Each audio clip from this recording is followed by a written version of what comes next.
اللهم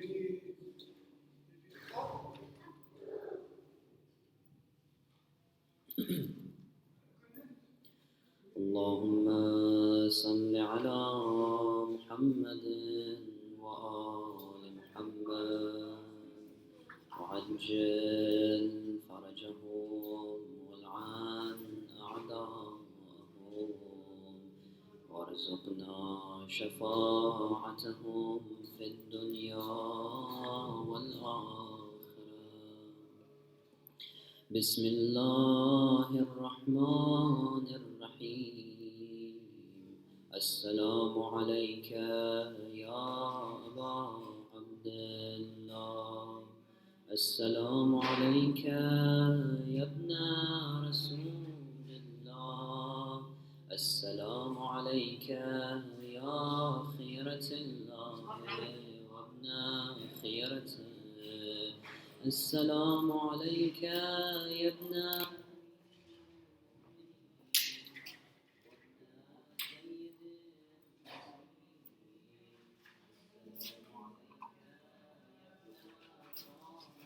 الزهراء سيدتي نساء العالمين. السلام عليك يا ثار الله وابن ثاره والوتر الموتور. السلام عليك وعلى الأرواح التي حلت بفنائك. عليك مني جميعا سلام الله أبدا ما بقيتم وبقي الليل والنهار.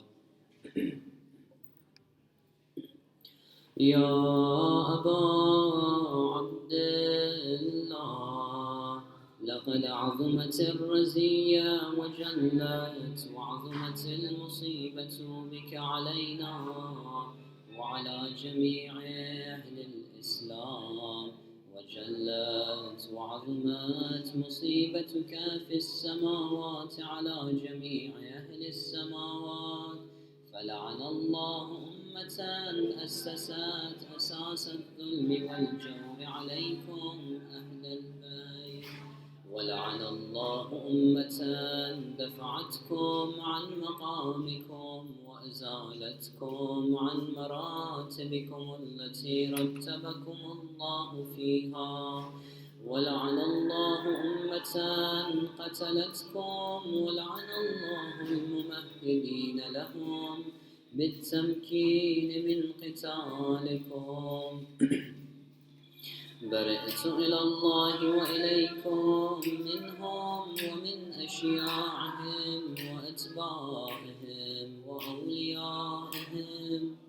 يا أبا عبد الله، إني سلم لمن سالمكم وحرب لمن حاربكم إلى يوم القيامة.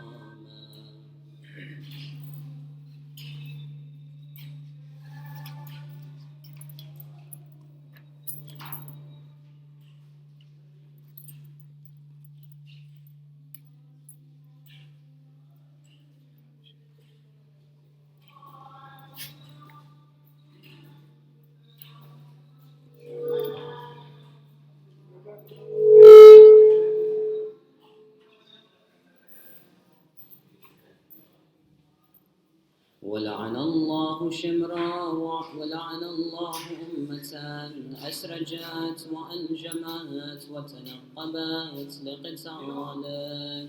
بأبي أنت وأمي لقد عظم مصابي بك، فسأل الله الذي أكرم مقامك وأكرمني أن يرزقني طلب ثارك مع إمام منصور من أهل بيت محمد صلى الله عليه وآله. اللهم اجعلني عندك وجيها بالحسين عليه السلام في الدنيا والآخرة. يا أبا عبد الله، إني أتقرب إلى الله وإلى رسوله وإلى أمير المؤمنين وإلى فاطمة وإلى الحسن وإليك بموالاتك وبالبراءة ممن قاتلك ونصب لك الحرب وبالبراءة ممن أسس أساس الظلم والجور عليكم وأبرأ إلى الله وإلى رسوله ممن أسس أساس ذلك وبنى عليه بنيانا وجرى في ظلمه وجوره عليكم وعلى أشياعكم برئت إلى الله وإليكم منهم وأتقرب إلى الله ثم إليكم بموالاتكم وموالاة وليكم وبالبراءة من أعدائكم والناصبين لكم الحرب وبالبراءة من أشياعهم وأتباعهم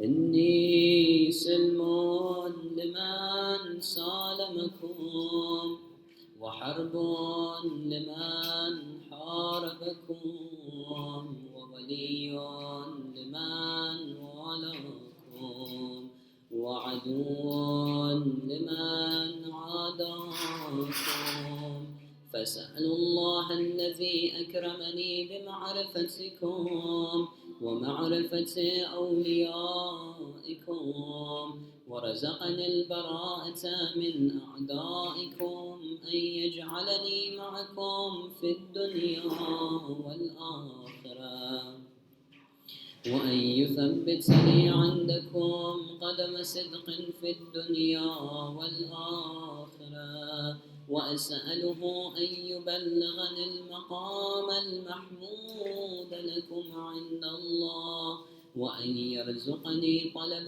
ثار مع إمام هدى ظاهر ناطق بالحق منكم وأسأل الله بحقكم وبالشأن الذي لكم عنده أن يعطيني بمصابي بكم أفضل ما يعطي مصابا بمصيبته مصيبة ما أعظمها وأعظم رزيتها في الإسلام وفي جميع السماوات والأرض اللهم اجعلني في مقام هذا ممن تناله منك صلوات ورحمة ومغفرة اللهم اجعل محياي محيا محمد وآل محمد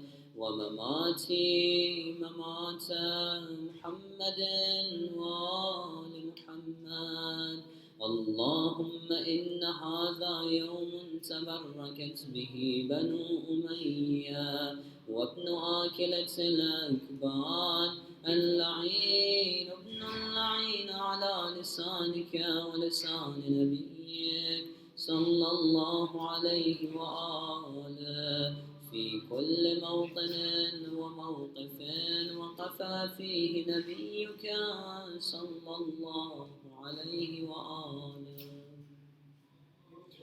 اللهم لعن أبا سفيان ومعاوية ويزيد بن معاوية عليهم منك اللعنة أبد الآبدين وهذا يوم فرحت به آل زياد وآل مروان بقتلهم الحسين صلوات الله عليه اللهم فضاعف عليهم اللعن منك والعذاب الأليم اللهم إني أتقرب إليك في هذا اليوم وفي موقفي هذا وأيام حياتي بالبراءة منهم واللعنة عليهم وبالموالاة لنبيك وآل نبيك منك عليه وعليهم السلام.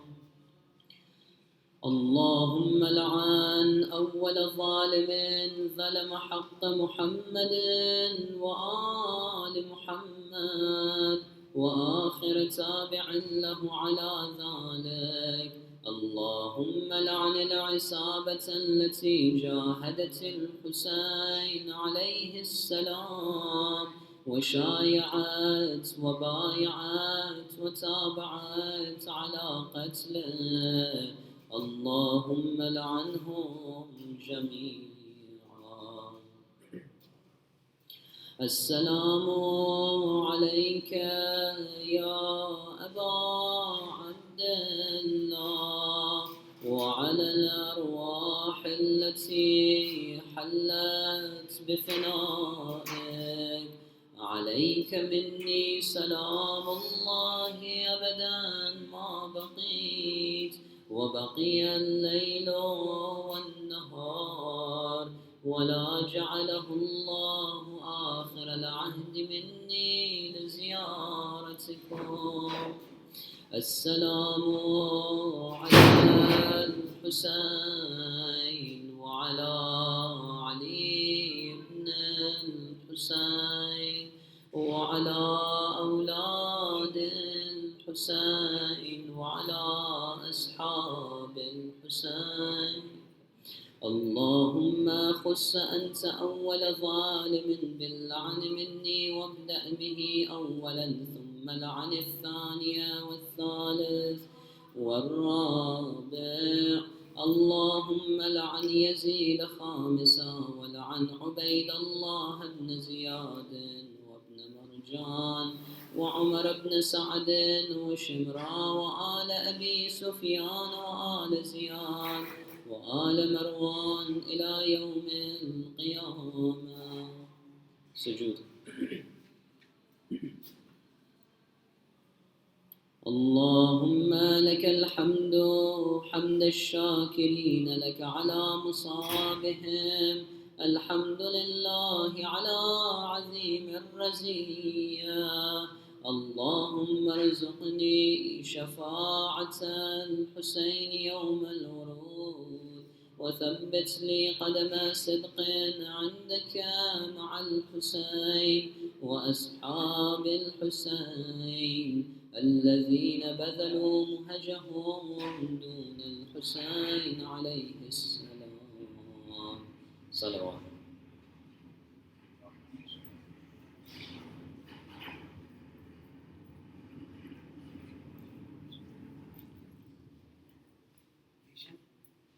You want to read some salams or wait for 15 minutes more? Just read some Quran.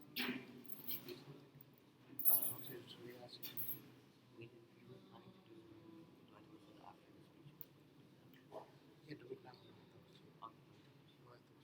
You wait for some more people to come. But this time,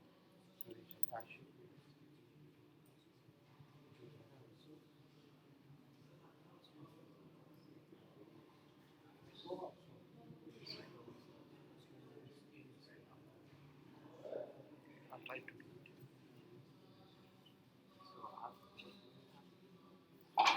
If I fix it.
Brothers and sisters, we will now recite Dua Tawassul as we wait for more people to come. So inshallah, after Dua Tawassul, the speech will begin. For that, please recite aloud salawat.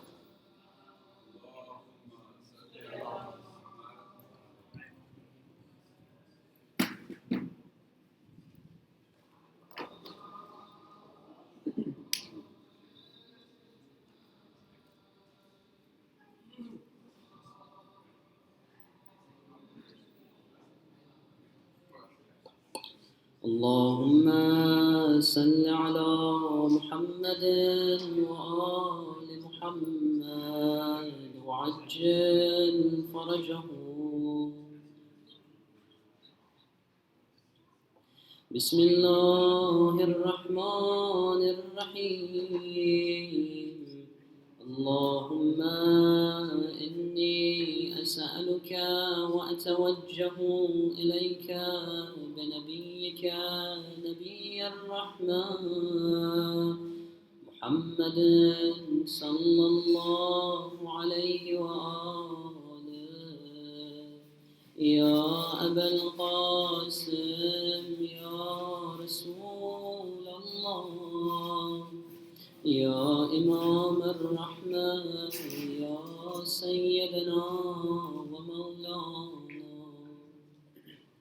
إنا توجهنا واستشفعنا وتوسلنا بك إلى الله وقدمناك بين يدي حاجاتنا يا وجيها عند الله اشفع لنا عند الله يا وجيها عند الله اشفع لنا عند الله يا أبا الحسن ويا أمير المؤمنين يا علي بن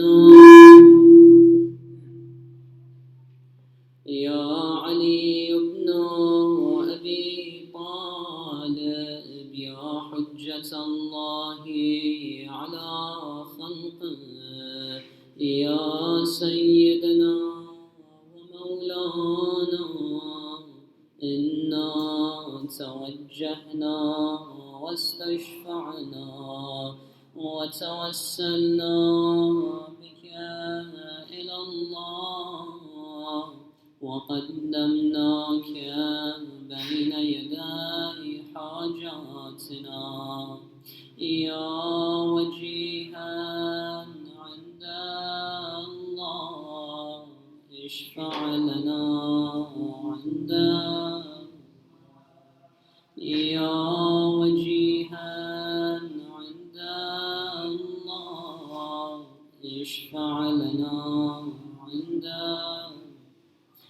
يا فاطمة الزهراء يا بنت محمد يا قرة عين الرسول يا سيدتنا ومولاتنا إنا توجهنا واستشفعنا وتوسلنا بك إلى الله وقدمناك بين يدي حاجاتنا يا وجيهة عند الله اشفعي لنا عند الله يا وجيهة عند الله اشفعي لنا عند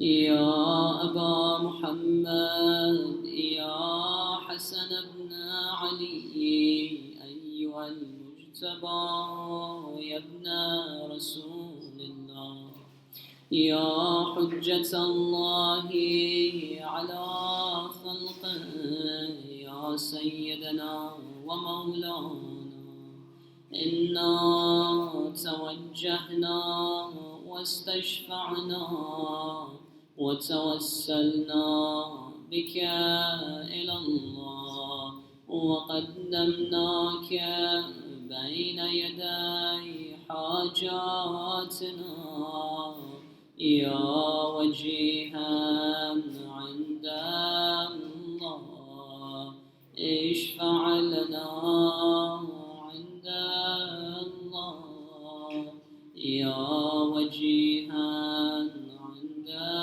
الله اشفع لنا عند الله يا أبا عبد الله يا حسين بن علي أيها الشهيد يا ابن رسول الله يا حجة الله على خلقه يا سيدنا ومولانا إنا توجهنا واستشفعنا وتوسلنا بك إلى الله وقدمناك بين يدي حاجاتنا يا وجيها عند الله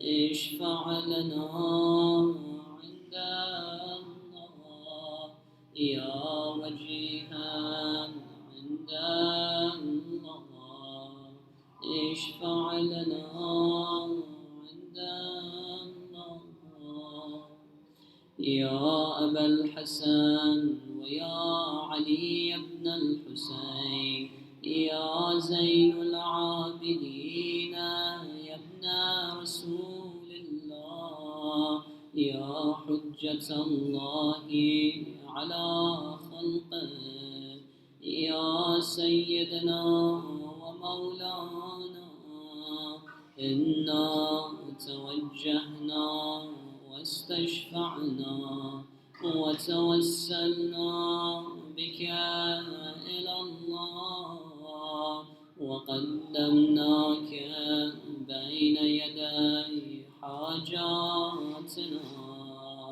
يا وجيها عند الله اشفع لنا عند الله يا وجيها عند الله اشفع لنا عند يا أبا جعفر يا محمد بن علي أيها الباقر يا ابن رسول الله يا حجة الله على خلقه يا سيدنا ومولانا إنا توجهنا واستشفعنا وتوسلنا بك إلى الله وقدمناك بين يدي حاجاتنا يا وجيها عند الله اشفع لنا عند الله يا وجيها عند الله اشفع لنا عند الله يا أبا عبد الله يا جعفر بن محمد أيها الصادق يا ابن رسول الله يا حجة الله على خلقه يا سيدنا ومولانا إنا توجهنا واستشفعنا وتوسلنا بك إلى الله وقدمناك بين يدي حاجاتنا يا وجيها عند الله اشفع لنا عند الله يا وجيها عند الله اشفع لنا عند الله.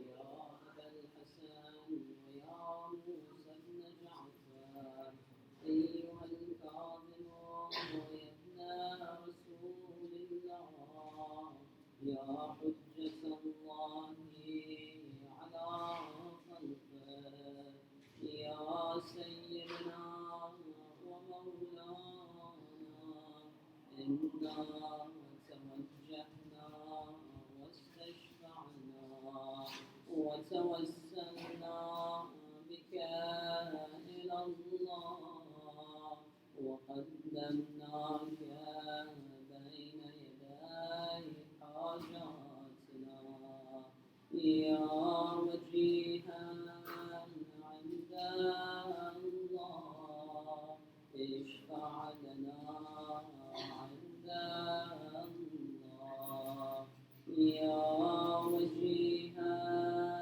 عند الله اشفع لنا عند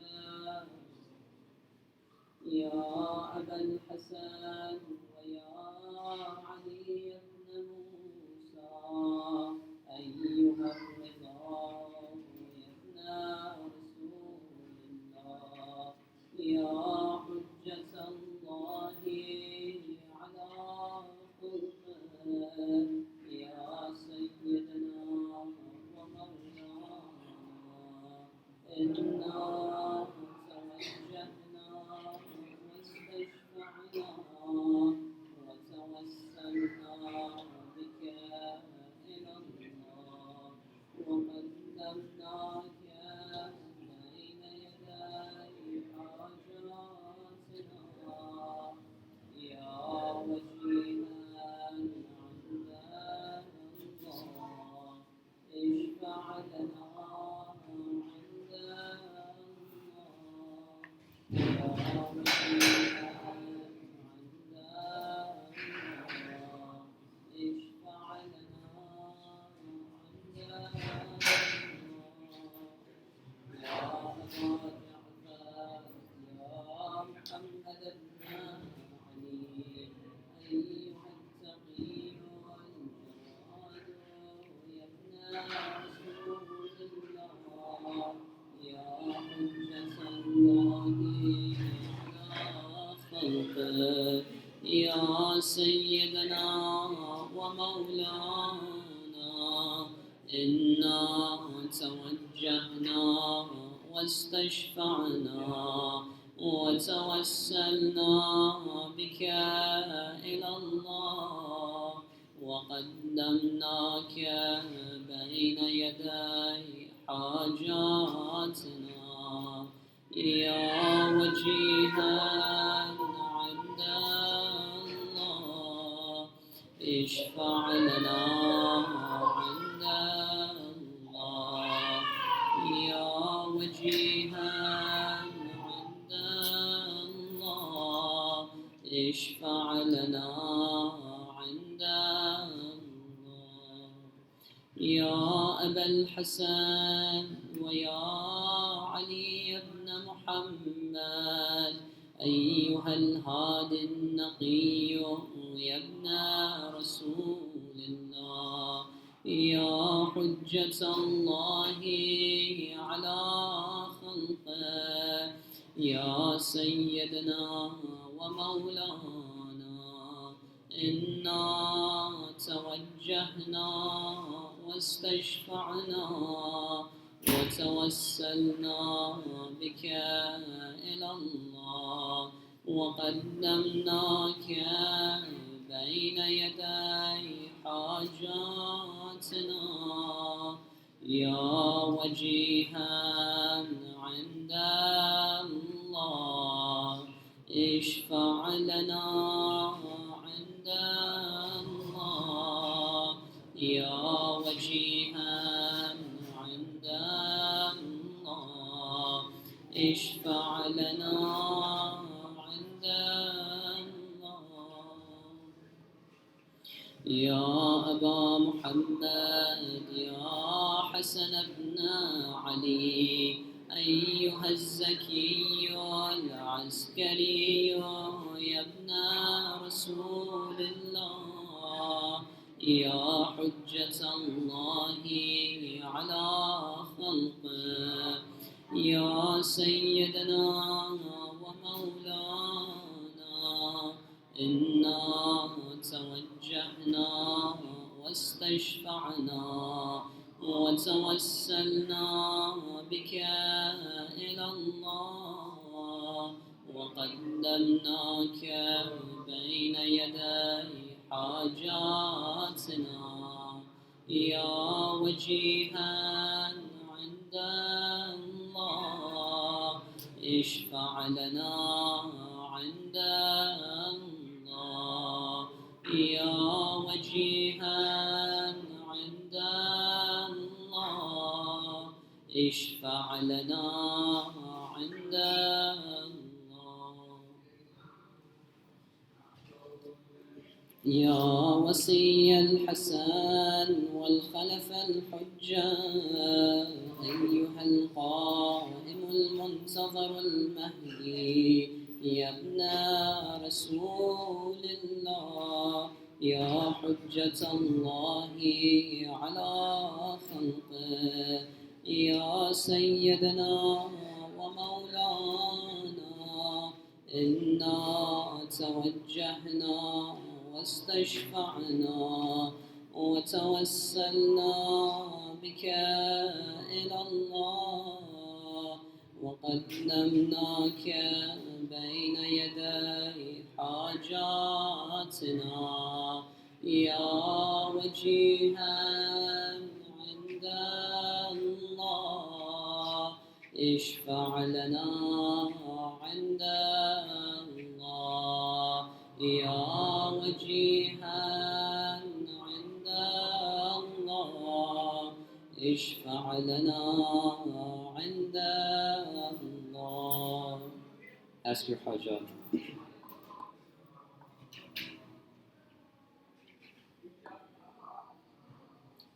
يا سادتي وموالي إني توجهت بكم أئمتي وعدتي ليوم فقري وحاجتي إلى الله وتوسلت بكم إلى الله واستشفعت بكم إلى الله فاشفعوا لي عند الله واستنقذوني من ذنوبي عند الله فإنكم وسيلتي إلى الله وبحبكم وبقربكم أرجو نجاة من الله فكونوا عند الله رجائي يا سادتي يا أولياء الله صلى الله عليهم أجمعين ولعن الله أعداء الله ظالمهم من الأولين والآخرين آمين رب العالمين.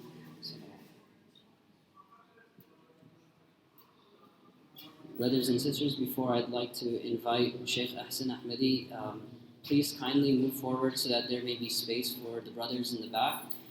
There is a sound issue, so that's why it is also kindly requested for all of you guys to move up forward all the way to these front rows, so that way it can be a proper majlis, inshallah.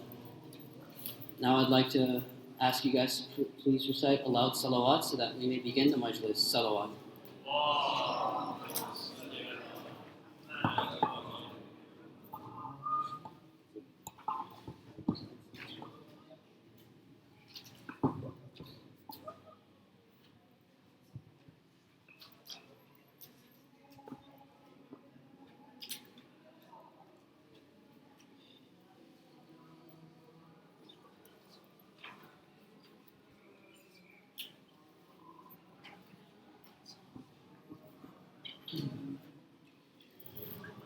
Dear brothers and sisters, جميعا سلام عليكم.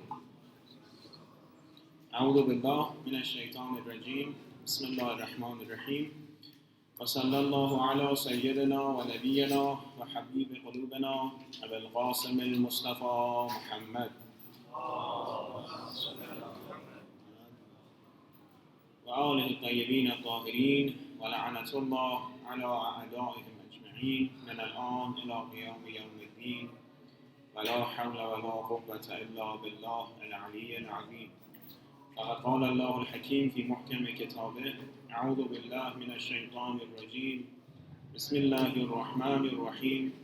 حافظوا على الصلوات والصلاة الوسطى وقوموا لله قانتين. Recite the second salawat louder.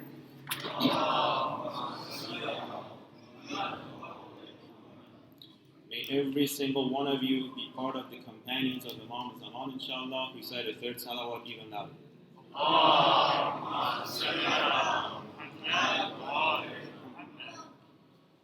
The ayah 238 of the second surah of the Quran, Baqarah: be watchful of your prayers, and especially the middle prayer, and stand in obedience to Allah the Almighty.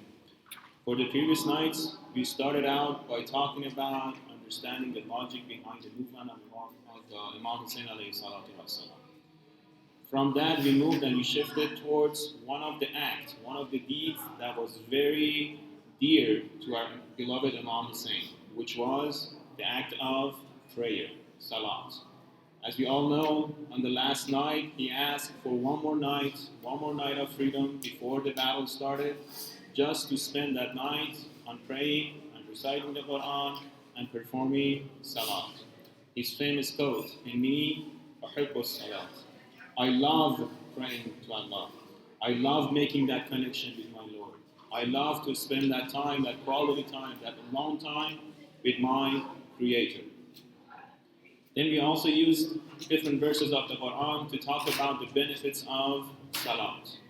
One of them was, إِنَّ الصَّلَاةَ تَنْهَى عَنِ الْفَحْشَاءِ وَالْمُنْكَرِ, meaning the prayer will prevent the person who's actually performing it from conducting evil act, from committing sins, right? Last night we talked about a different benefit of salah. We said not only it actually prevents the person from committing sins, it will actually erase whatever evil act that he has done prior to the time of performing the salat. And we went in depth trying to explaining of how actually this act of salat not only prevents us, but rather erase whatever misbehavior we had before performing the salat.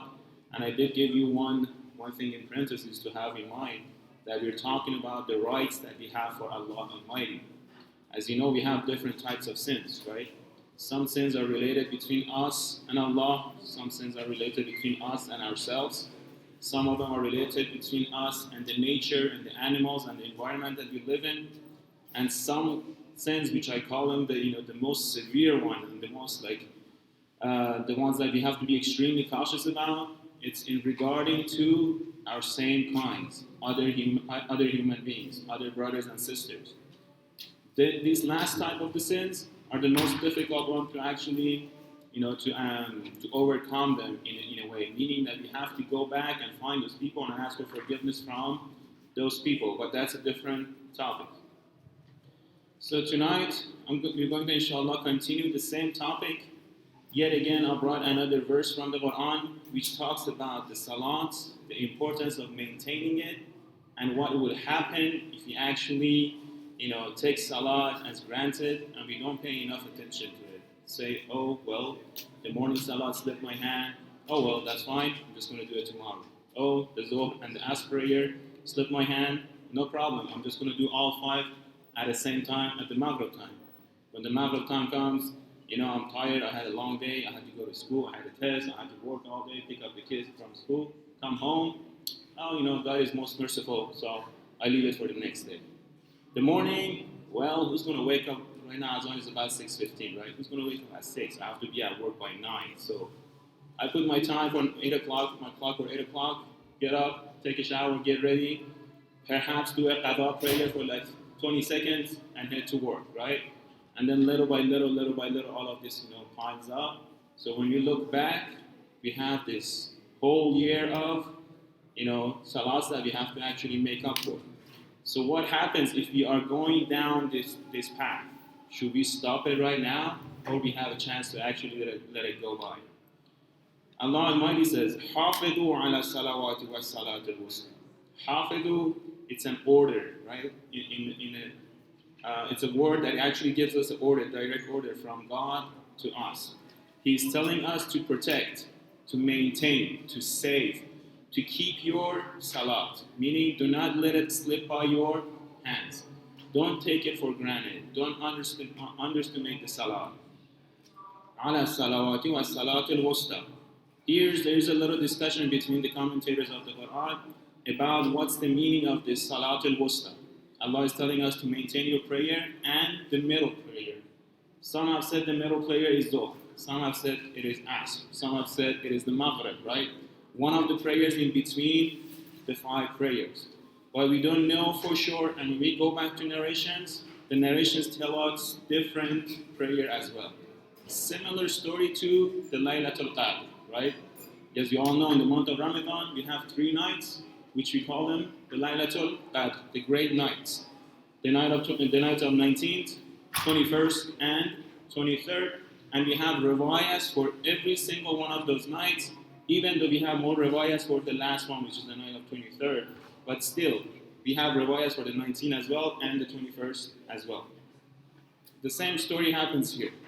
So Allah is telling us to, maintain your prayer, protect it, save it. Do not let it go. Do not keep it for granted. Do not take it for granted. Do not look at it as it's something, it's very belittled and it's something that you can just, as I said, postpone it for a later time. And protect the Salatul Wusta, the middle Salat. Meaning, among these 5 prayers, you have to pay attention and you have to care for every single one of these 5 daily prayers. وَقُومُوا لِلَّهِ قَانِتِينَ. And stand up towards Allah. Qanitin comes from qunut. We all know what is qunut. Qunut is when we raise our hands in the second rak'ah, right? But in this ayah, it doesn't mean the actual qunut. It means the feeling that a person has when he does qunut. When someone comes up to you, right, and he's, for example, a needy person, what does he do? He comes up, he raises his hand to you, he says, help me, right, for example, or give me some money. Can you spare me some dollars? Can you spare me some bucks, right? So always the hand comes like this. When Allah says, وَقُومُوا لِلَّهِ قَانِتِينَ, He's telling us the same thing. As if you stand up to do your prayer, don't stand up in front of God, looking all arrogant and sure about yourself.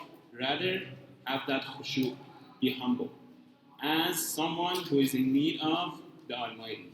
Why?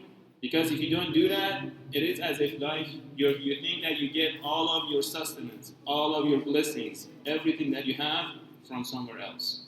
It makes sense, right?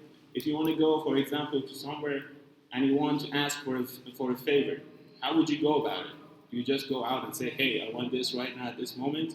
Or would you try to be nice about it? Especially when you know that you have no rights over getting that favor. Allah is blessing you above what we deserve, above what we actually need, right? Now we have in the riwayah, إِنَّ صَلَاتَنَا ذِكْرٌ وَدُعَاءٌ وَقُرْآنٌ.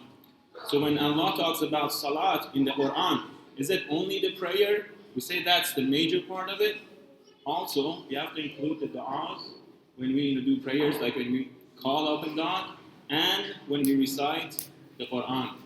And these 3 are the major elements, major personal elements that we have to work on and focus on a lot, especially when we are here in the West. Why? A lot of people, they come up to me and they say, it's hard to maintain the prayer. Number 1. Number 2, when we do the prayer, the only thing that we do not focus on is Allah the Almighty. The minute we say Allahu Akbar, the mind goes to a different world, the heart goes to a different world, and the look, maybe the look is focused on the Torah, but some cases even the look goes around and tries to find something to look at, right? So what should we do? How can we perform the salat so our salat gets better? Inshallah, I will point on it as we go further along. But first, let me give you another riwayah if you recite a salawat.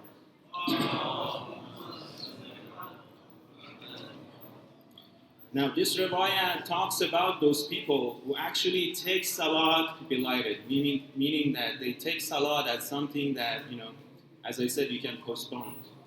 They take salat carelessly. They don't care for it as much. They just say, oh, it's just part of the religion. If you do it, it's good. If you don't do it, Allah will forgive. No.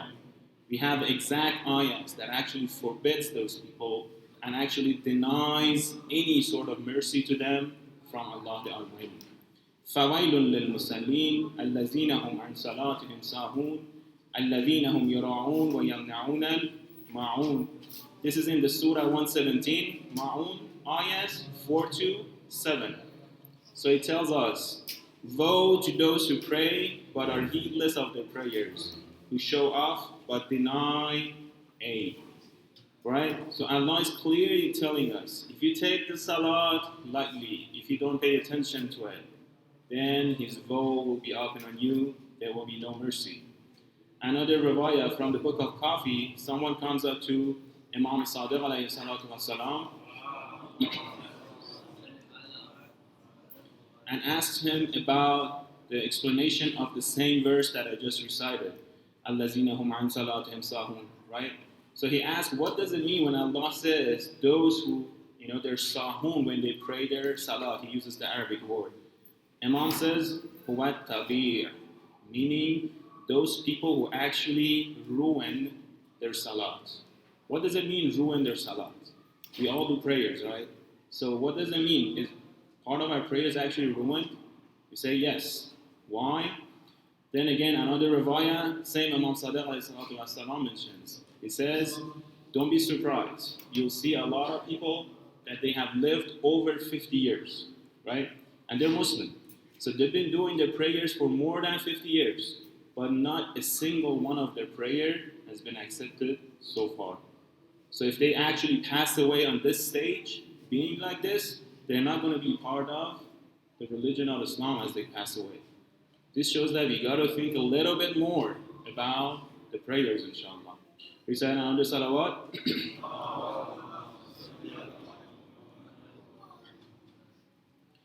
Now, there is another riwayah, again, from Imam Sadiq alayhi salatu wasalam, and he narrates it from the Holy Prophet. He says, لا يزال الشيطان ذعرا من المؤمن ما حافظ على الصلوات الخمس. We said our biggest enemy is who? One is ourselves, that self, that ego that we have.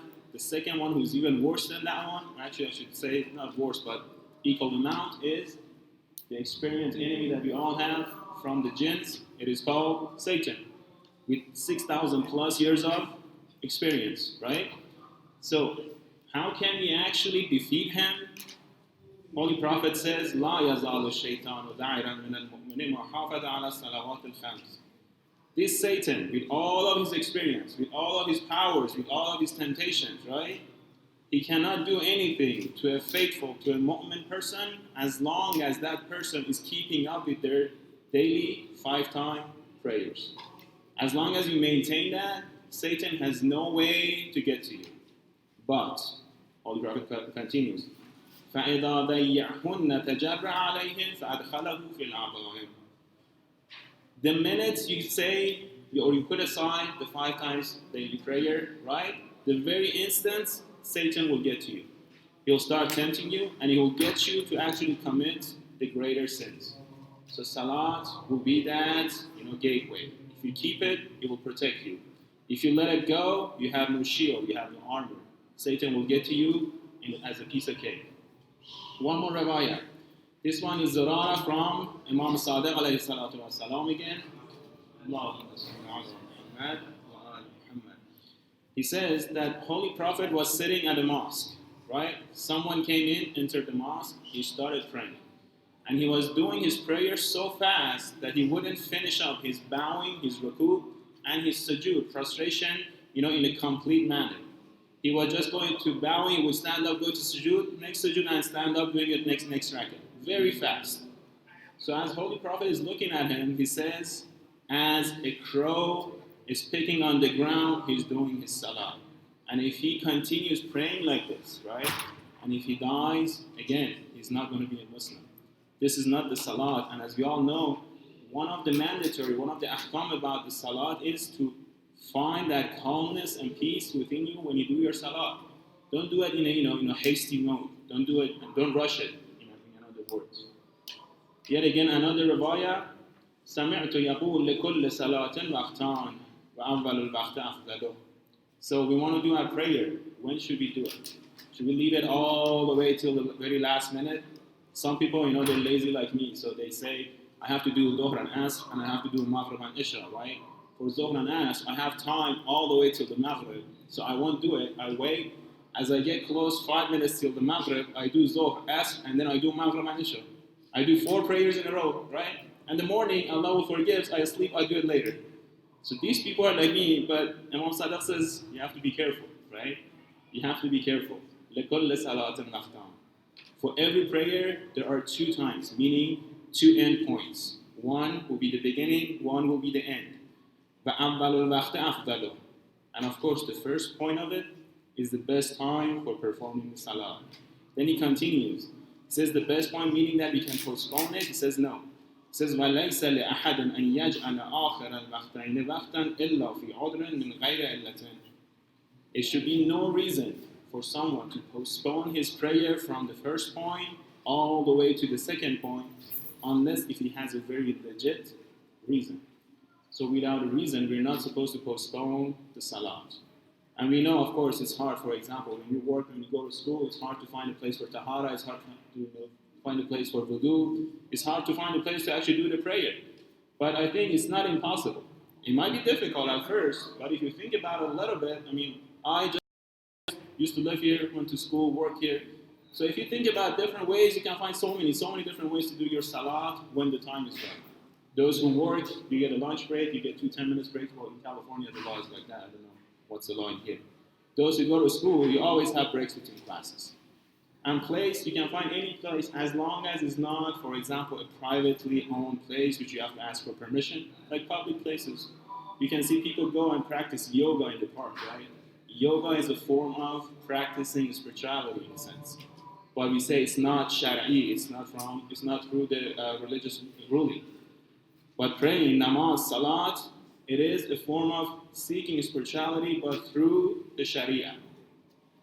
So we can easily find places here and there. You can easily take, a piece of mattress with you, or anything that you can use as a sajjada. Just find the qibla. MashaAllah, everybody has cell phone. You can just use all these apps. Everything is easy. You can tell the time of the adhan. So I think it's a lot easier actually in a sense. Yes, you might deal with Islamophobia, but what's the worst is going to happen to you? Someone's going to come up here and tell you, oh, you shouldn't be praying here. Is that the worst thing they're going to say? They're going to call you, for example, names and, different things. It's just calling, right? One of the great scholars, they actually narrate this story for me. He says, I was going out with my son. We were walking on the streets, and this is before the revolution time in Iran.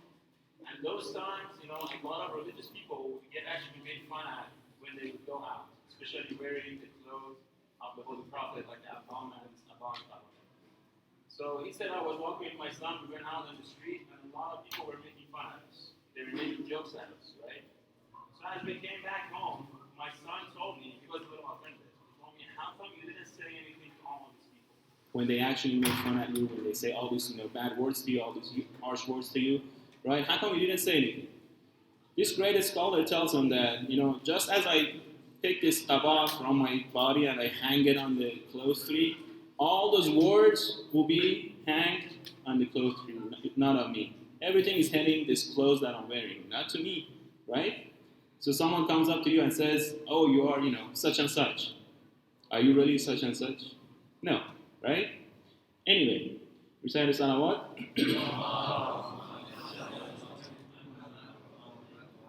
Now, to talk about maintaining prayer on the first time, or as it comes the time, how beneficial it is. Yet again, another riwayah, it says, إِنَّ فَضْلَ الْوَقْتِ الْأَوَّلِ عَلَى الْآخَرِ كَفَضْلِ الْآخِرَةِ عَلَى الدُّنْيَا. What's the difference? What's the relationship between doing the prayer at the first time versus postponing it till the very last minute? Imam Sadiq ﷺ says, it is as if you choose the dunya over the akhirah, or the relationship between the dunya over the akhirah. Choosing temporary versus permanent. Choosing something for a short amount of time versus choosing something for an infinite time. Recite the salawat.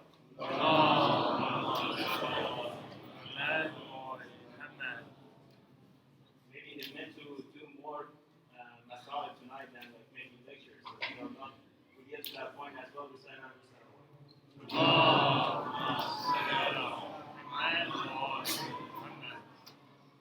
Now, someone comes up to Imam Sadiq and asks a very interesting question. He says, how come when someone commits the act of adultery, right, you don't call him kafir, you still call him mu'min, but if someone abandons his salah, if someone stops doing his prayer, you call him kafir, right? What do you think Imam Sadiq answers? Or what do you think is the answer for this? Imam Sadiq says, فَقَالَ لِأَنَّ الزَّانِيَ وَمَا أَشْبَهَهُ إِنَّمَا يَفْعَلُ ذَلِكَ لِمَكَانٍ تَجِدُ الزَّانِيَ يَأْتِي الْمَرْأَةَ. He says it's simple. When you look at the person who is committing adultery, there is a reason for it. For example, his lust, his desires, his ego has become, so powerful and has taken over him so much that he goes out of control, right? He goes out of control and he's seeking some sort of a pleasure, but through improper channels. This is the case of someone who commits adultery. But what about the person who, stops doing his prayer, who abandons doing his salah? What about him? What kind of pleasure is he seeking?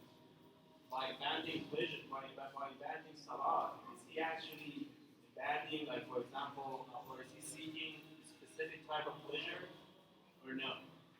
The answer is no, right? He just doesn't want to do it because he doesn't feel up to it. Or in some cases, na'udullah, God forbid, he actually finds it useless, right? This is the reason why we call it kafir. And Imam Sadiq says the same thing. He says, whoever stops praying, whoever gives up praying, whoever abandons praying, is actually abandoning Allah Almighty. How? Because he's abandoning the direct order of Allah. He's abandoning the clear order of Allah without any reason. So as you all know, salat is something that we cannot stop it at any given circumstance. Inshallah, I'll give you examples. For example, Muhammad said, who said salat?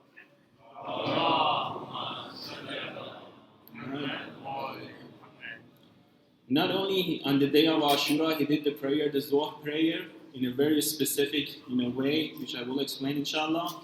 He also did his Asr prayer, where towards the end of the journey, as he was laying on the ground, as he was waiting for everybody to come for him.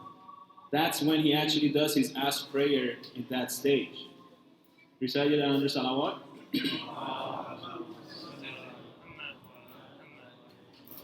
Now, we have so many narrations that it actually tells us even worse punishment for the person who does not keep up with the prayer. For example, one, لَيْسَ مِنِّي مَنْ اسْتَخَفَّ الصَّلَاةِ لَا يَرَدُ عَلَيَّ الْحَوْضِ لَا بَلَّا. This is Holy Prophet is telling us. He's saying the one who keeps the salat and he doesn't, for example, maintain it well, he doesn't pay attention to it, he's not from me, right? And he's not going to enter the Hawd, the fountain of Kawthar, in the hereafter. La wallah. And Holy Prophet actually swears to God. In another narration he says, أَسْرَقُ النَّاسِ مَنْ سَرَقَ مِنَ الصَّلَاةِ يَعْنِي لَا يُتِمُّهَا. He says, do you know who is the master thief of the thieves? Right? He says, the one who actually takes away from his prayer.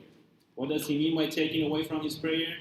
Meaning not completely performing the prayer as the way it should be. Yet again, Imam Musa al-Kazim alayhi salatu wasalam says,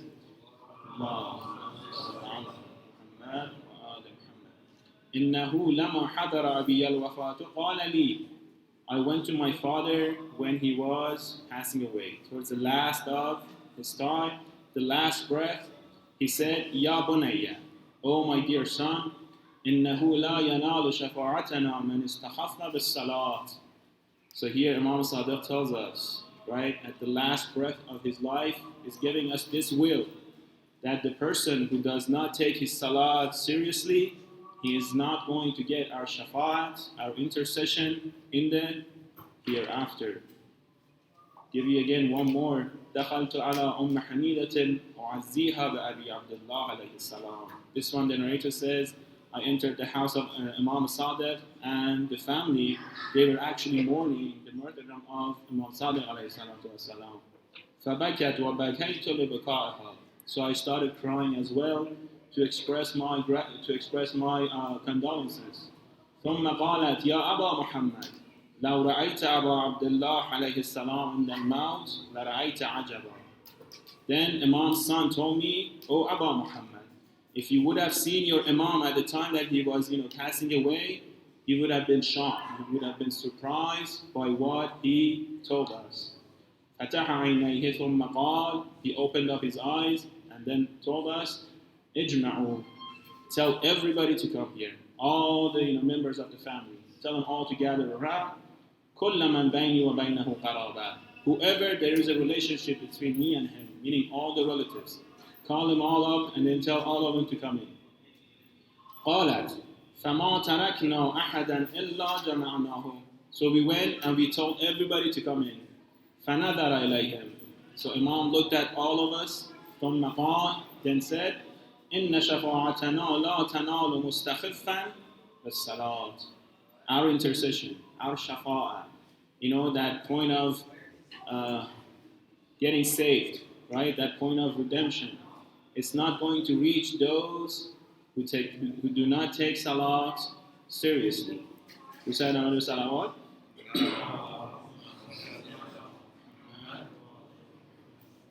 Now let's go back to the Quran, right? We have a verse which says, "Like الذين أنعم الله عليهم من النبيين من ذرية آدم وممن حملنا مع نوح ومن ذرية إبراهيم وإسرائيل." Allah is telling us, He's praising His prophets from the before. Prophet Noah, Prophet Abraham, and Prophet Israel. وَمِمَّنْ هَدَيْنَا وَاجْتَبَيْنَا إِذَا تُتْلَى عَلَيْهِمْ آيَاتُ الرَّحْمَنِ خَرُّوا سُجَّدًا وَبُكِيًّا. He's praising them. Why? He's telling us because when they hear the verses of the Quran, when they hear the verses of Allah Almighty, the orders of Allah Almighty, they actually started bowing and doing sujood, meaning doing their prayers based on their own faith. Then Allah continues, فَخَلَفَ مِنْ بَعْدِهِمْ خَلْفٌ أَضَاعُوا الصَّلَاةِ. But after the prophets, what happened to their nations? What happened to the tribes? They all went astray. How did they go astray? أَضَاعُوا الصَّلَاةِ. They actually messed up on the prayer. They ruined their prayer. They did not maintain the prayer as they should have. Right? And Allah continues and He tells them if they would have only kept their prayer, and if they would have repented from that and then maintained their prayer, we would have given them the heavens, right? The heavens with all the gardens and all the rivers and all the different blessings in it. تِلْكَ الْجَنَّةُ الَّتِي نُورِثُ مِنْ عِبَادِنَا مَنْ كَانَ تَقِيًّا. From the same Jannah, from the same paradise that we have promised the people of Taqwa, the people who actually marry God, we would have given them the same rewards if and only if they would have kept and maintained their prayer. We said now in the salawat. Now it gets a little bit scarier. This was for the previous nations, right? But Holy Prophet has a riwayah, talks about the Muslims. He has a will which actually he's talking to this person called Ibn Mas'ud, right? About the end times. He's telling him about all the news that's going to happen after his death. He says, Ya Ibn Mas'ud, O Ibn Mas'ud, سيأتي من بعدي أقوام يأكلون طيبات الطعام وألوانها. After me, there will be these people coming to the earth, that they will be eating all the foods and all the drinks as you see, like everybody else. وَيَرْكَبُونَ الدَّوَابِ وَيَتَزَيَّنُونَ بِزِينَةِ الْمَرْأَةِ لِزَوْجِهَا. with a slight difference. So they consume all these products, but when they come to, for example, يركبون الدواب, when they come to actually ride on their horses, which horse can be applied to many different means of transportation. ويتزينون بزينة المرأة زوجها, they come out looking as the wife, who puts up makeup for her husband. Meaning they come out to the public wearing makeup. وَيَتَبَرَّجُونَ تَبَرُّجَ النِّسَاءِ, and just as the women, they come out and they like to, for example, show off themselves, so do the men. They come out and they try to show off themselves. وَزِيُّهُمْ مِثْلُ زِيِّ الْمُلُوكِ الْجَبَابِرَةِ, and the clothes, the attire they wear, it is just as the kings and all of those tyrants, rulers of the world. وَهُمْ مُنَافِقُو هَذِهِ الْأُمَّةِ فِي آخِرِ الزَّمَانِ, and these people with these characteristics, those are those hypocrites in the end times. شَارِبُ الْقَهْوَاتِ, they drink alcohol. لَاعِبُونَ بِالْكِعَابِ, they gamble. رَاكِبُونَ الشَّهَوَاتِ, they only ride out of desire, not to get to work, but they only ride to enjoy the ride. تَارِكُونَ الْجَمَاعَةِ, they leave the jama'ah, they leave the majority of the Muslims, they go their own way.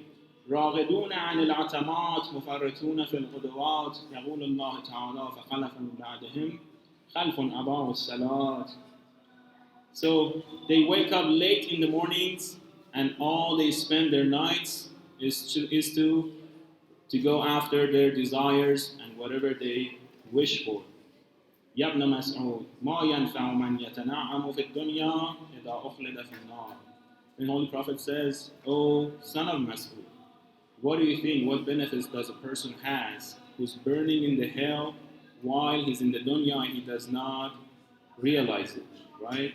What kind of benefits can he get if he's burning in the hell and just trying to benefit from the dunya? يبنون الدور ويشيدون القصور ويزخرفون المساجد." He says these people, they look just like other Muslims. They say exact words as you guys say. They even build masajid, right? They help to build masajid. And they actually build all these houses and all these castles. لَيْسَتْ هِمَّتُهُمْ إِلَّا الدُّنْيَا. But their intention is only for dunya.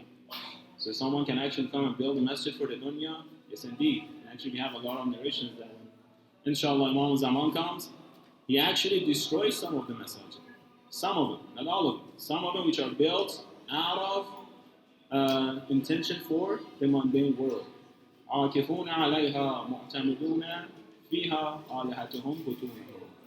Then he gives us this criteria. He says their God, their Allah is their stomach, meaning is their desires. Whatever they wish for, that wish becomes their Lord. Then the Holy Prophet continues, وَمَا هُوَ إِلَّا مُنَافِقٌ جَعَلَ دِينَهُ هَوَاهُ وَإِلَٰهَهُ بَطْنَهُ كُلَّمَا اشْتَهَى مِنَ الْحَلَالِ وَالْحَرَامِ لَمْ يَمْتَنِعْ مِنْهُ.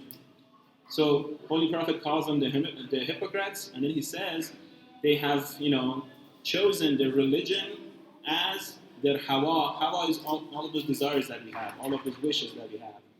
كُلَّمَا اشْتَهَى مِنَ الْحَلَالِ وَالْحَرَامِ. They eat whatever they can get. Doesn't matter if it's halal or haram. They have no consideration for any of this. Then Holy Prophet continues, says, مَحَارِيبُهُمْ نِسَاءُهُمْ. Their qibla is actually their women. وَشَرَفُهُمُ الدَّرَاهِمُ وَالدَّنَانِيرُ. And all they think about is to extend their wealth.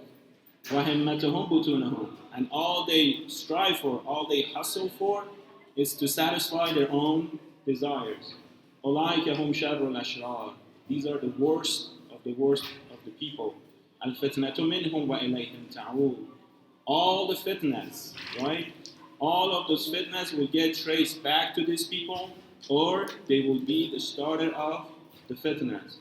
يَا ابْنَ مَسْعُودٍ اقْرَأْ قَوْلَ اللَّهِ تَعَالَى أَفَرَأَيْتَ إِن مَّتَّعْنَاهُمْ سِنِينَ. The Holy Prophet gives an advice to Ibn Mas'ud. So when you come facing such people, what should you do? أَجْسَادُهُمْ لَا تَشْبَعْ وَقُلُوبُهُم لَا تَخْشَىٰ. Holy Prophet continues, he says, their bodies are never humble, and then their hearts will never get broken. Then Holy Prophet says, Al-Islamu bada'a ghariban wa sayaudu ghariban. The Islam that you see here, it started out as like in a lonely stage. There was nobody supporting the Islam, and the very same Islam will reappear again within the same stage, meaning being alone. كَمَا بَدَعَ فَتُوبَى لِلْغُرَبَاءِ. And then Holy Prophet actually says, express his gratitude for all those who are gharib, who are strangers, who are alone in standing up by their faith. فَمَنْ أَدْرَكَ ذَلِكَ الزَّمَانِ مِنْ أَعْقَابِكُمْ فَلَا يُسَلِّمُ عَلَيْهِمْ فِي نَادِهِمْ. Then he comes with advice. If you come across them, if you get actually to that time of the era, do not get close with them. Do not get, for example, do not bind with them. وَلَا يُشَيِّعُ جَنَائِزَهُمْ وَلَا يَعُودُ مَعْدَاهُمْ. And even Holy Prophet says, don't even go to their visiting their sick ones. فَإِنَّهُمْ يَسْتَنُّونَ بِسُنَّتِكُمْ وَيُظْهِرُونَ بِدَعْوَاكُمْ. Again, more criterion. They just talk like you guys. You guys say salat, they say salat. You guys say sawm and fasting, they say the same thing. But when you look at their actions, they go opposite. So in words, they can actually speak very well. They can actually speak better than you guys. But when you look at their actions, they go opposite. We said another salawat.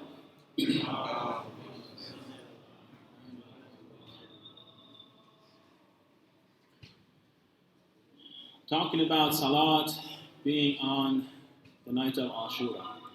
As we mentioned, Imam Hussein alayhi salatu wasalam, he maintained his prayer, not only him, all the imams.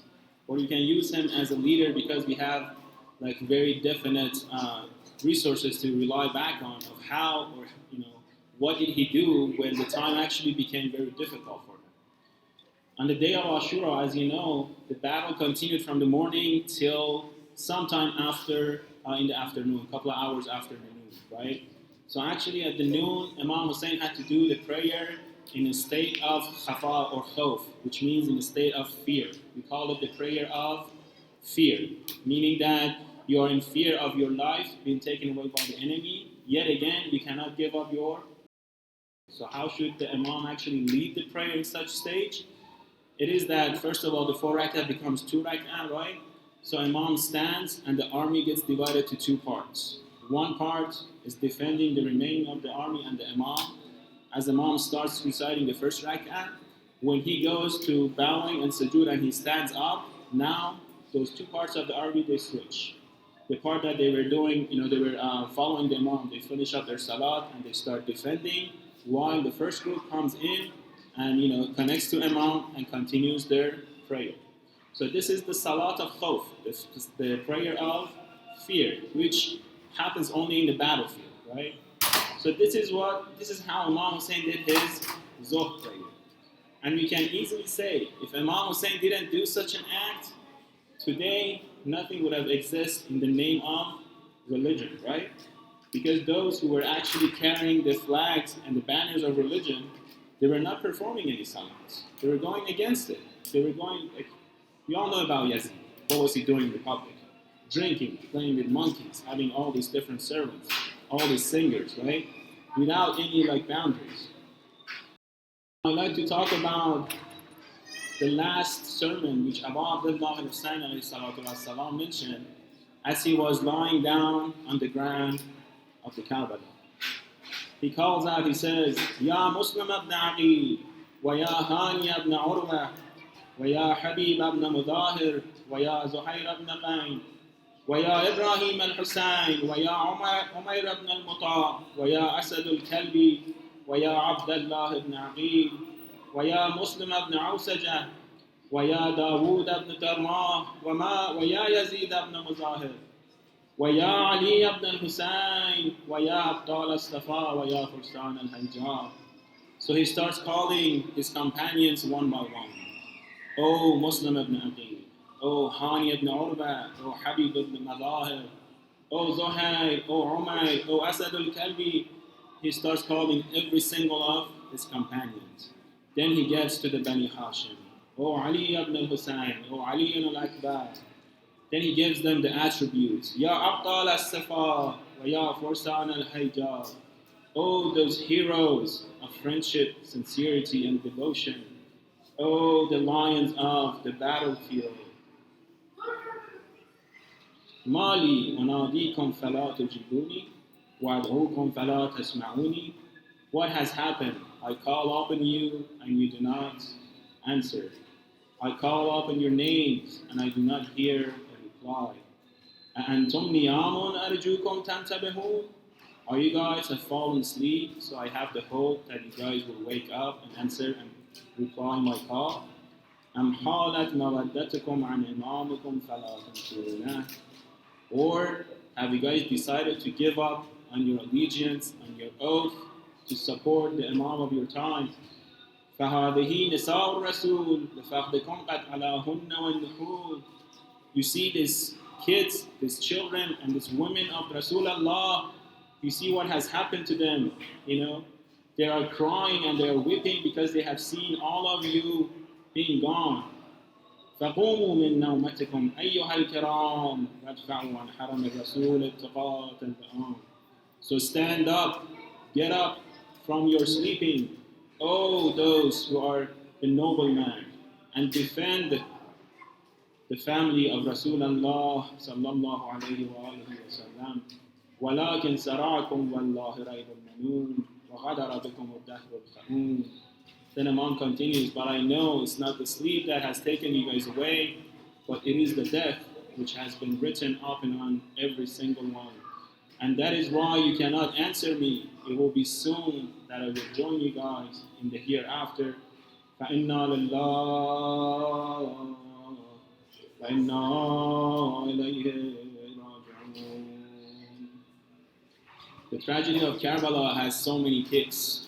I think the prime of it is the last night, the night before Ashura, a night such as tonight. You all know the story. I'm not going to repeat the same story again, but rather try to take some time and perhaps we can think a little bit more and put ourselves in the positions of the companions on the last night. So up to this point, pretty much we all know what is it going to happen. We all know that there is no happy ending in this story as we speak. Meaning that we all know every single one of us is going to get killed. And we don't know what is going to happen to our family. We don't know what's going to happen afterwards. But the interesting part is, what does Imam Hussein does? He doesn't tell them, for example, as the Imam, right? He doesn't order them based on the fiqh, based on jurisprudence. Because based on jurisprudence, you can, if Imam tells you that you have no bay'ah on me, you can go your way. That's it. When you don't have any allegiance on the Imam, you can go your way, you can do whatever you want. There's nothing wrong with it. But why every single of these companions, they stood by? How come they didn't leave their Imam? Even when Imam Hussein ﷺ told them to get up, pack your stuff, and leave, with the same tone. Get up, pack your stuff, and leave. He actually started testing every single one of them in different incidences. At that night, when everybody gathered around, what did Imam Hussein say? He said, "Oh, my companions, I have not witnessed anybody better than you guys, and the world will not witness anybody who's better than you guys. And my family members, I have not witnessed anybody who's greater and more loyal than you guys, and the world will not witness anybody who will be greater than you guys. But all they want is me. They don't want to do anything with any of you guys. So take advantage of the night, pack your stuff, get up and leave. And as you know, Imam even turned on the candles and the lights so no one would feel embarrassed or shamed. Even further, they gave the news that one of the sons of the companions has been captured in the city of Kufa. Right? And the father was sitting right there at the presence of Imam Hussein alayhi salatu wasalam. So Imam Hussein turns around, he faces the companion, and he calls him by name, and he says, I know that you just got the news for your son being arrested.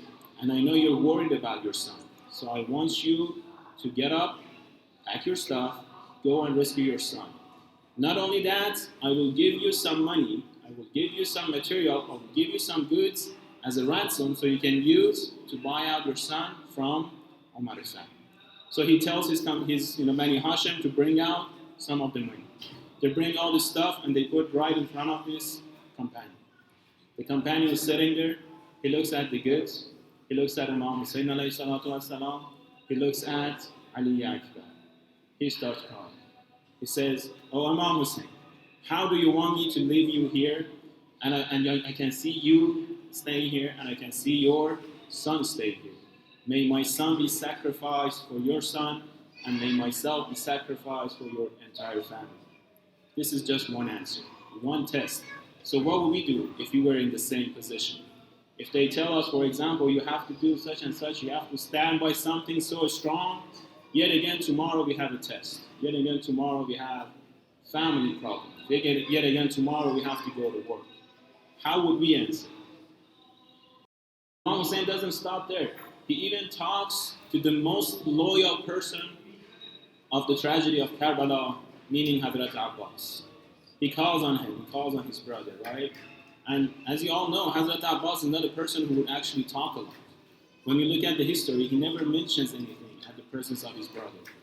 So he calls up on him and he says, "Oh Abbas, don't you want to leave? Don't you want to get up, pack your stuff, take some of the women with you and leave, go back, right? They don't want you, they want me." What do you think Abbas says? He stands up as he's looking down, right? As the tears is coming out of his eyes, he says, "Oh Hussein, what's the point of living after you? What's the point of existing after you? Would it be possible for me to live, but you will not be here as my Imam? How am I to give up on you?" When Abbas says this, all the companions feel this relief. One by one, they stand up and they say similar sentences. One says, "I wish to be, fighting for you and get killed and then get resurrected again. Get killed again, get resurrected again, up to 1,000 times, so that Allah Almighty will remove such tragedy from you by just killing me over and over and over again up to 1,000 times." Another one says even more, "I like to get, alive again and then get burned again and then get chopped in pieces and then again become alive again and fight for you, but I would not give up until I have powers in my arms." Now, in another incident, after this gathering is over and Imam Hussein alayhi comes out, it's the middle of the night, right? He comes out and then one of the companions follows him, right? His name is Nafi. He follows to see what is Imam Hussein's doing. As he's following him, Imam Hussein says, "Nafi, I know you're following me, come and join me, help me pick up all this stuff from the floor." He joins him. Once they finish up picking up all these woods from the bottom from the ground, then Imam Hussein tells him, "Nafi, it's middle of the night. No one's here. It's only me and you. Me and you, no one is here. You see those two mountains? If you run towards those mountains, no one will catch you. Nobody will catch you. Nobody will notice that you're not here. Take the time, go right now." The history tells us Nafi actually throws himself at the foot of Imam Hussein. He starts crying and begging, asking, "Why am I not loyal enough? Am I not worthy enough, O Imam Hussein, to actually serve you, to stand behind you and support you?" So think about mentality. What's happening in the background? Why none of these people actually listen to the advices that Imam Hussein is trying to tell them? How come none of them actually get up and leave? Was it only the men? I'll give you an example from the women. Imam Hussein calls on Habib ibn Mazahir. He was the oldest one in the caravan, right? He calls him up. He says, "Oh Habib, come here." Habib comes up to him. Imam tells him, "I know that you're here with your wife. You didn't join us alone, but you brought your family with you as well." He said, "Yes." He said, "Okay, I want you to go and tell your wife, right, to gather some of the women, and then as a group they can leave tonight, and then just appoint a person to, follow them so that enemy will not attack them." Habib says, "Okay." He goes to the wife. He calls his wife out from the tent, and he tells him that Imam Hussein has told me to tell you to gather some of the women and use the night and leave and go back before the battle starts. What do you think this woman answered back? She was shocked. She was surprised. She was actually speechless for some time. But when she actually was able to talk, one, she was very angry at Habib, right? she told him that, so what are you doing here? Habib said, I'm here to defend the son of Prophet. I'm here to defend the son of Amir al-Mu'mineen, Ali alayhi salam. She said, well, I'm here to defend the daughter of Lady Fatima. I'm here to support her, and tomorrow night, when everything's over, so go to Imam Hussein and ask him for permission to let me stay here tonight, because tomorrow Lady Zainab will need our help. So history has it, when Habib goes back to Imam Hussein and he's reporting this message just as she has told him, Imam Hussein, has a smile on his face, and then he says, indeed, you guys are the most companions that the entire history will witness, from the past to the future. Another interesting part is how Imam Hussein actually saw the death and how he went for it. He has a very beautiful poem. لَإِنْ كَانَتِ الدُّنْيَا تُعَدُّ نَفِيسَةً فَدَارُ ثَوَابِ اللَّهِ عَلَى وَأَنْبَلُ. I swear to Allah, if dunya seems to be so wonderful, so beautiful, with all of its scenes and all of its blessings and pleasures and stuff, then definitely and indeed the hereafter, the house of rewards in the hereafter, will be much greater and much more blissful than tonight. وإن كانت الأبدان للموت أنشأت فاقتل امرئ بالسيف في الله أفضل. And if the bodies of the human, of the mankind, has been created to be dead one day, then what's better than dying on the path of God with the sword in your hand? وإن كانت الأرزاق شيئا مقدرا فقلة سعي المرء في الرزق أجمل. If every person's provision and sustenance and share of blessings is limited and predetermined, then hustling less towards gaining it seems a lot more better and a lot more prettier. وإن كانت الأموال للترك جمعها فما بال متروك به المرء يبخل. If the end of all of this savings and all of this hustling and stressing over the material stuff is to leave them behind, then why should one be stingy about giving it away if it's not meant to be? Sallallahu alayka ya Aba Abdullah. Sallallahu alayka ya Ibna Rasulallah. They narrate a very beautiful sermon from Abu Abdullah. One of the guys from the enemy says, he actually describes the face of Abu Abdullah when he was facing the army. He said, لما اشتد الأمر بالحسين بن علي بن أبي طالب عليهم السلام نظر إليهما كان معه فإذا هو بخلافه. When the battle was getting, extreme, when everything was becoming so difficult, there was no way out of it, everybody knew it's close to an end, both the army of the enemy and the army of Imam Hussein والسلام, would look back to Imam Hussein to see how is he doing, right? And interesting, they would find him opposite of everybody else. Meaning, everybody else, right, especially the enemy of the army, they would start, the fear would get to them. So you could see that their skins are turning pale. And you can see some of them are shivering and shaking, and they're not sure about what they are about to do. But on the other side, when you look at Abu Abdullah Hussein, when you look at some of the companions of Abu Abdullah Hussein, you see this calmness, you see this peace, you see this firmness, you see this steadiness, as if they fear whatsoever, as if they cannot wait for the death to happen. So he says, وَكَانَ الْحُسَيْنُ عَلَيْهِ السَّلَامُ وَبَعْضُ مَنْ مَاهُ مِنْ خَصَائِصِهِ تُشْرِقُ أَلْوَانُهُ.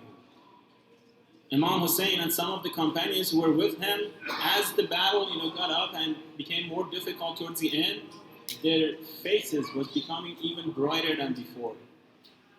وَتَحْتَهُ جَوَارِهُمْ وَتَسْكُنُ نُفُوسَهُمْ. And their bodies were calm and silent and still. وَتَسْكُنُ نُفُوسَهُمْ. And their breath were deep, as if nothing is happening, as if they have seen all of this before and they are experienced and pro fighters. فَقَالَ بَعْضُهُمْ لِبَعْضٍ انظُرُوا لَا يُبَالِ بِالْمَوْتِ. So they would call each other and say, look at these people. They have no fear whatsoever from death. How can we fight these people? فقال لهم الحسين عليه السلام صبرا بني الكرام. So Imam Hussein used to tell them, be patient, my companions. فما الموت إلا حنطرة يعبر بكم عن البؤس والضراء إلى الجنان الواسعة والنعيم الدائم. Be patient, my companion. The death is nothing except a bridge that is going to take you from a very dark dungeon all the way to a very luxurious castle in the hereafter, from something temporary to something permanent. فأيكم يكره أن ينتقل من سجن إلى قصر. O my companions, which one of you doesn't like to actually be moved from a prison to a castle? وما هو لأعدائكم إلا كمن ينتقل من قصر إلى سجن وعذاب. But it's opposite for your enemies. They will be moving from a castle to a prison and to a punishment. إن أبي حدثني عن رسول الله إن الدنيا سجن المؤمن وجنة الكافر. My father has narrated from my grandfather that the dunya is the prison of the mu'min and the heaven and paradise of the disbeliever. وَالْمَوْتُ جِسْرُ هَؤُلَاءِ إِلَى جَنَّاتِهِمْ وَجِسْرُ هَؤُلَاءِ إِلَى جَحِيمِهِمْ مَا كَذَبْتُ وَلَا كَذِبْتُ. And death is just that bridge that will take us to a castle and take them to hell. I have not been lied to and I do not lie. صلى الله عليك يا أبا عبد الله. السلام عليك يا أبا عبد الله وعلى الأرواح التي فنائك. عليك مني سلام الله أبدا ما بقيت وبقي الليل والنهار ولا جعله الله آخر العهد مني لزيارتكم. Everybody together. السلام على الحسين وعلى أولاده وعلى.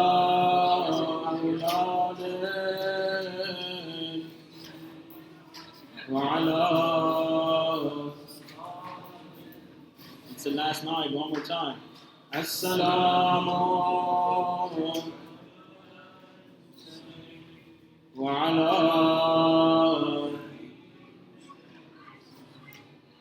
وعلى وعلى اللهم إنا نسألك وندعوك باسمك العظيم الأعظم الأعز الأجل الأكرم. إلهي بمحمد وعلي وفاطمة والحسن والحسين وتسعة المعصومين من ذرية الحسين. يا الله. 10 times يا الله.